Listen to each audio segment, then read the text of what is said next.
Welcome back to Credentialing Chronicles, where we spill the doctor's tea hotter than your morning coffee. And give you the insider scoop on the wild worlds of credentialing, provider drama, and everything they don't teach you in med school. I'm Shannon, and she's Nylene, two credentialing pros with front row seats to the chaos, looking to make you a part of it. Yes, we want you to engage in spilling this tea with us. We need your love and likes, and we want to know what you think too.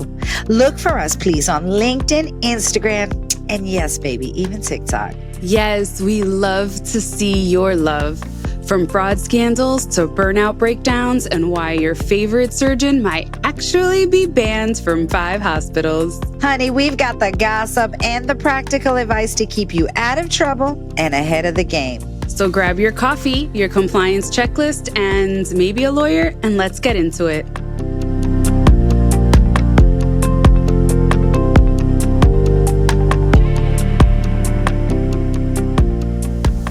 Hey, how are you, beautiful? Hey, Shannon. So I heard that after our little chat, we had to do a whole full episode on this craziness that's happening with UnitedHealth Group. It's crazy out there in these streets, honey. I mean, welcome back to Credentialing Chronicles. Let's just start there. There's just been so much fraud and scandal and murder. We just don't even know what to say at this point, right? But yeah, I mean, just going back December 4th, that's when it all happened, 2024, Midtown Manhattan, morning traffic, corporate hustle. I mean, and in the middle of him trying to get to his meeting, gunfire outside the New York Hilton erupted. Yep, that's where Brian Thompson, the CEO of UnitedHealth Group, the biggest health insurer United in America, was shot and killed in broad daylight. And police said it was targeted, as we all know now, right? It was intentional. And when they found, this is where we just really had to bring it out to the light. When they found the shell casings, there were 3 words etched into them. Did you hear about that? I did. He put a lot of thought into this. They all started with D. Yes, it right? was. I mean, I was looking for clues. I was looking for T to spell. Delay, deny, and depose. That sounds really accurate. I mean, those 3 words really resonate with me against UnitedHealthcare at the moment, but it really is a twisted remix of the insurance industry's own dark motto, which I'd say is delay, deny, and defend. Defend not paying, right? Defend not paying, defend themselves. I didn't want people out there in the world to think that we were saying they were defending the patients. No. Which is what they should be doing. Defend their pockets. Nylene is hitting home runs tonight, you guys. Okay, y'all ready? I mean, boom, right out the park. Your credentialing solution. In a busy hospital, time is of the essence. But what happens when your credentialing staff is short-staffed and overwhelmed? AQC is your trusted credentialing verification organization. They provide credentialing, contracting, and monitoring services for hospitals, surgery centers, and clinics nationwide. With AQC, you can say goodbye to the stress and uncertainty of credentialing. AQC, your solution for continuous compliance and credentialing verification.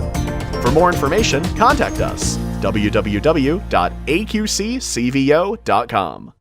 That moment, it just didn't end with one man's life, right? I feel like since that, it has cracked open a conversation that the entire country has been trying to avoid, right? And it's broken system. It's all about bureaucracy, right? That's what it's about. It's all about the money and, brutal healthcare, like not compassionate, loving healthcare, but it's brutal. I mean, it's brutal, right? Why? Yes. It is. It's absolutely horrible. So listen up. Welcome to Credentialing Chronicles. We're breaking down the chaos. Yes. From the CEO's killing to the investigations, the outrage and the ripple effects, really hitting every corner of the healthcare system, including credentialing, because credentialing has multiple aspects of it. And I know a lot of times we talk about the privileging aspect of it, but let's not forget the provider enrollment credentialing side of things, especially you, Shannon, that deals with that every day, you know? Yes, definitely. So let's talk about the murder that shook healthcare and really brought light to a lot of issues that patients really weren't even aware of, to be honest. And it sparked up the conversation with all of us, and not only as credentialing and provider enrollment specialists, but for patients to become aware as to what's happening really in healthcare. So Brian Thompson, the CEO, he was 50 years old, which is very young, Shannon. Yeah. Oh my God. 4 years, I'm going to be 50. Come on. Oh my goodness. Oh, look at you telling people your age. Go, girl. I mean, I'm seasoned like a fine wine up in here, baby. Okay. So he was the CEO of UnitedHealth Group since 2021 and built it into a trillion. That's a lot of zeros. He, after the COVID, he was the CEO they picked. And yes, I was doing some digging like you do, some due diligence and stuff. And he had built it to the trillion. It had never been trillion before.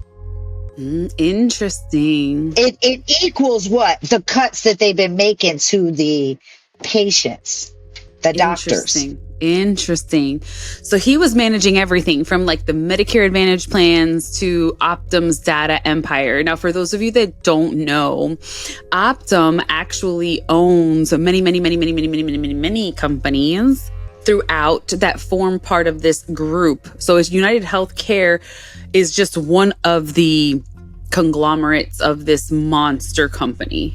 And usually, you have UnitedHealthcare in the state, and then the physical therapist, the speech therapist, they go through the Optum, or, so they're always kind of in it together. But anyway, when the gunman, Luigi, because, honey, me and Luigi, I'm starting to feel bad for him. We might write him ourselves, honey. And I got me some Credentialing Chronicles stationery. Ooh, I love that. I said, I'm about to write me some Luigi. So he was caught in Pennsylvania, days later. He had multiple fake IDs, and he had a handwritten rant, that he was going on about the corporate greed in healthcare. It talks about like the snapped, right? They say the women who snapped on the show. But I mean, really, everybody has a point of right? I mean, right? I mean, I would love to know the actual details that got him. Because this is really a nuanced place in life and world and knowledge. So it's really interesting. I would love to actually know what his thoughts were. But anyway, the police said that he wasn't even a UnitedHealthcare client. So that's why I'm trying to figure out where the connection is. So was it personal? Wasn't it personal? It was really actually, I think, a systemic anger at the system of what he was trying to either bring light to or make people aware of. Now, I don't think he should have killed somebody, but he was trying to bring awareness to a system issue.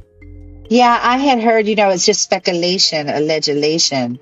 I don't know the exact word, but they had said something like his mother or him had suffered from some back pain, and they had gotten surgeries denied. Things had been denied. They seen this person or him himself was, but if can you comment? Can you leave us a comment below? Can you, let us know, tag us with something? Because, I heard it, but I wasn't sure. So we didn't really want to, put those facts in there. But really, I'm sorry, the message, going back to the message on those bullets, right? I think it just is hitting deep to people right now, with healthcare skyrocketing, this month alone with the food stamps being taken away, from patients to the doctors. I mean, Nylene, you are always on here talking about your orthopedic surgeon and all of the obstacles, survivor challenges that he has to go through to get Don't his start payment. with Survivor, girl. I'm a Survivor fan. I love me some But Survivor. the challenges they got to go through to get a Flint. I mean, that reminds me of your doctor. I know. Yes, we are literally here trying to get some Flints. Yes. okay, Jeff. Like, give us some Flint here. It's literally the Hunger Games of healthcare, and they're making it into that. So, exactly, that's not what it's meant to be, right? But like you said, delay, deny, defend, it's not fiction, I don't think, I think it's the lived experience of millions right now. If you know somebody who's going through this, if you know somebody who's been denied, comment, let us know. Because people are battling, payers like you, Nylene, and other office managers throughout the United States. Patients are battling for things to be paid. For breast surgeries, reconstruction, cancer treatment, everything. And what? And the CEOs are walking away richer. And the timing, girl, can we talk about the timing of when this happened? It couldn't have been worse for UnitedHealthcare because UnitedHealth was already actually under federal investigation for manipulating Medicare Advantage risk scores. And yeah, so the snowball grows, right? And to the nursing home bonus scandal, right, where the company quietly paid facilities to avoid hospital transfers. And so now you have a system, which we've talked about so many times on Credentialing Chronicles, profiting off of not treating people and keeping all of the premiums. Yes. So when you zoom out, it's no wonder that someone snapped. I mean, I'm thanking God every day. I mean, really, right? We have to wake up and thank God every day. Thank God I'm healthy. Thank God. Thank you, Lord. Because, right? Go ahead. So, I think it all really hit the fan after Thompson's death, though, right? Because UnitedHealth, they went dark. Their leadership profiles vanished from the websites, okay? Investor Day, honey, canceled. Optum staff were literally warned not to speak to the media. Oh my goodness, I could imagine the fallout of that. That's crazy. Everybody had to be hush-hush for a while. Well, behind the closed doors, compliance teams were probably running into panic mode. Oh my goodness, what are we going to do? Every policy, every bonus structure, every internal audit suddenly mattered. Every little dollar that they did, who they attributed it to, what they did, because now the world was watching. Say it, Nylene, for the people in the back. And Lil Susie's still trying to get her doctor on the plan. She calling. I'm just calling to follow up and see if my doctor's effective as of yet. And all that's happened in the background, poor Susie. And the regulators were circling. They're already circling, honey. The Department of Justice, the fraud probe that they did and that they are continuing to do with the Medicare Advantage payments have ramped up. The senators have gotten involved. Senator Whedon, I don't know how to say the name, honey. Warren, demanding answers about those bonuses for no transfers through the nursing home, because that's actually something that they actually been able to boom track. So you're talking about billions of dollars on the line. That's $8.7 billion about in potential overpayments from upcoding alone, according to this senator's letter. So yeah, it's crazy. And everybody's watching, everybody's running, everybody's trying to get something done. It's crazy. It is crazy, and that's why we need to talk about it, I think, share this episode, the patients, again, they're only making trillions of dollars because people are on UnitedHealthcare. And so the more you share this episode, the more people can listen to it and realize, wait a minute, I'm part of the trillions. Everybody is part of the trillions. It's not being made with the paper in the back, with the trees in the backyard, and it's not just the company now under the microscope anymore. It's the entire payer model. What do you think, Nylene? right? The question really is, what happened to the rest of us downstream? I think that the payer model is what was on that bullet. And I'm not talking about just UnitedHealth. I really think that that's the payer model across all commercial insurance companies, and especially the ones that are taking over the Medicare Advantage plans. And do not get me started on Medicare Advantage, because all they're doing is stealing from doctors. That's all they're doing.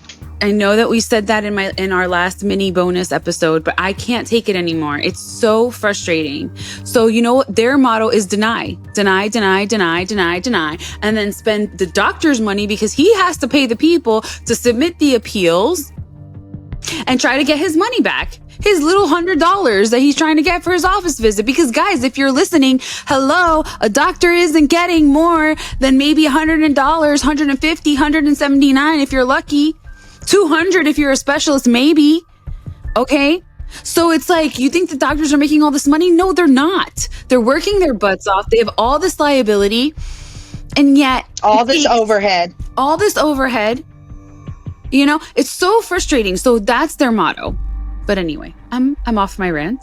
Okay, let's talk about the fallout for the credentialing world, because this doesn't just stay in the C-suite and on the investors and on who's upset about not making enough money. Yeah, because when the payers get scared, you know, let's say number one, like a lot of people, they overreact. And so what does that mean? You can expect longer delays with onboarding times. So, you know, come on, we got to add them to the plan. And, you know, they're not working as faster. They're again, are simply trying to continue to pay the stockholders. And so, unfortunately, if that means cutting off credentialing people, outsourcing to the Philippines, India, you know, anywhere that they could be cutting, that's what they're doing. Stricter audits, like you said, they want you to audit it before it even happens, right? Before they even pay you. Yeah, or closing panels. So when we say about onboarding times, like, we're talking about doctors trying to get on the panel to treat you patients. Like, patients, listen up. It's not that the doctors aren't trying to be on board. It's that the actual insurance companies are stopping them from being a quote unquote participating provider, because either the quote unquote panel is closed, or, oh, there's too many UnitedHealthcare doctors in your city, therefore we're not going to allow anybody else. So who is putting the stop on achieving appropriate healthcare, or for a patient to get good healthcare? Who's putting the stop on that? It's not the doctors. And at least we're defending good doctors here on this episode, and we're not bringing out any bad doctors. Right? We always so doctors, you're on your side too. We love you too. We're taking it from the objective view, because this is dirty. You know, it's not just the patients being hurt. It's not the MSPs out there being hurt. It's not the doctors. I mean, literally, the whole system is hurting everybody. And now they have this new thing, the whole network paused for compliance review. What? Everything's paused. So what does that mean? They're not paying? It means they're not credentialing? They're not doing much. Yeah, their payers are verifying licensure and practice affiliations twice. They're asking for a quote-unquote proof of active participation on contracts that they've already had and have already been established for years. What do you mean I have to prove I'm in network? Like, the contract was signed in 2019. What are you talking about? They showed me the contract. Let me see it. We don't have it. And then the hospitals are following suit, right? Which, again, it's like everybody is in this system together. And, you know, on the other side, MSPs, patients, we need to be in this system together too, because, I mean, it's just getting bigger and bigger. You've got facilities, literally, you all, demanding copies of every malpractice policy, every sanction screen, and I kid you not, timestamp PSV screenshots. And so really, payers are making it harder. Hospitals are making it harder. And a lot of hospitals want you to do their PSV work. You get me the letter. You get me the screenshot. You run your own SAM. You know what I'm saying? Get it to me. Get it to me. Right. Why? Because, well, if UnitedHealth gets nailed for fraudulent risk scoring or false documentation, every entity tied to them could then technically face a trick down of liability. So they don't want the liability. They're kind of putting it off on somebody else. And I mean, really, you know, what I look at it is like, all the people, they want to credential and credential and credential. I love credentialing. I'm almost 50. I've been in credentialing a long time, but credentialing is no more just about compliance. It's a defense strategy. These standards, these things that we know, we practice, we are constantly studying. We're a part of every program that we could be a part of to continue education. Why? To defend, to ensure that compliance is being, integrity is built into that compliance system. So honestly, if you're a CVO, right, a credentials verification organization, or a credentialing manager, not building redundancy, then you're already behind, right, Shannon? Yeah. I mean, exactly. You want to back up your files. You want to re-verify your high-risk payers. You want to make sure that they know that you have their contract. Document like you're testifying before Congress. And because, one day your whole, paper trail might come into question, right? Yeah, and those are things that doctors are not taught. And I really wish we can eventually get credentialing in the academic setting for physicians to teach them about credentialing, meaning credentialing with payer enrollment and then credentialing with privileging at a hospital.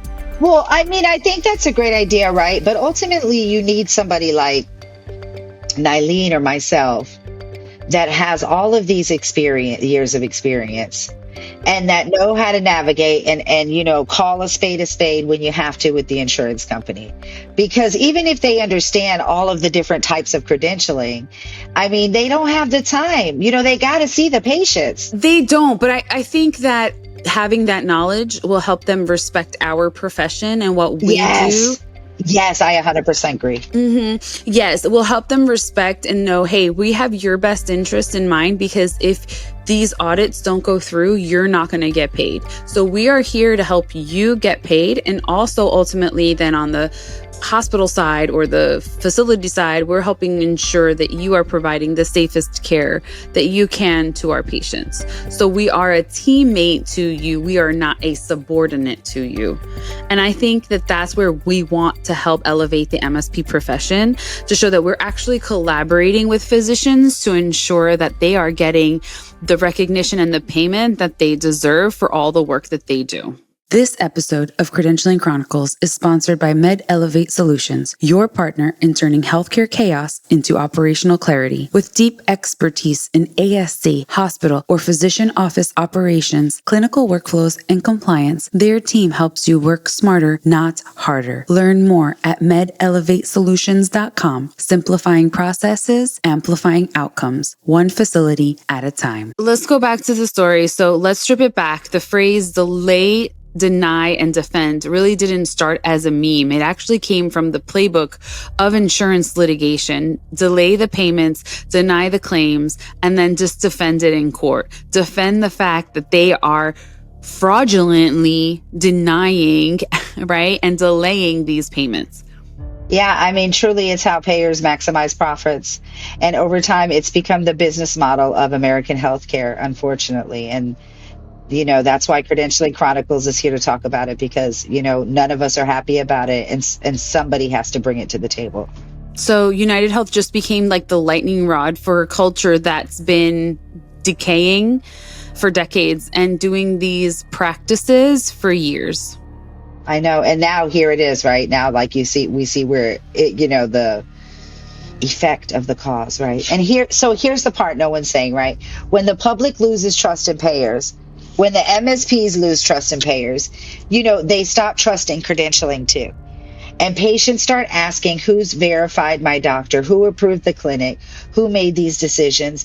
Especially when you see things like, the skilled nursing facilities and the, 18 people that were arrested, and right, all of those things that we've been talking about lately. That's why we can't just be data processors. Like, we have to be defenders of integrity. Literally, the only ones in this mess whose job is to make sure that the truth is what actually makes it into the file, not hide information, not justify errors.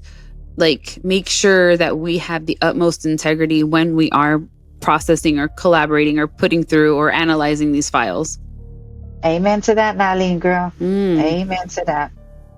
I mean, I think we're the firewall, right? I know we always say we're the gatekeepers, but I like that statement. I think saying that we're the firewall between the broken system, patient safety, and everything, I think that is critical for what we're doing in healthcare. I mean, the role has really evolved, right? It really has. It really has. And I know we talk about the kids and using social media and all of that, but I think it's allowed us the platform to educate the normal population to things that maybe they don't know are happening to them. Because anybody that has insurance, even Medicaid, because Medicaid is now commercialized for all of you out there. Medicaid is commercialized. Any plan that you have that is called a quote unquote Simply or Am Better or Peach State or Molina, they're all commercialized Medicaid products that are, again, taking money from the government and hurting you as the patients. So I'm not even just talking about Medicare. We're talking about all kind of federal government has basically been commercialized. So all of us as patients who are consumers of healthcare, even our annual physicals, we are consumers of healthcare.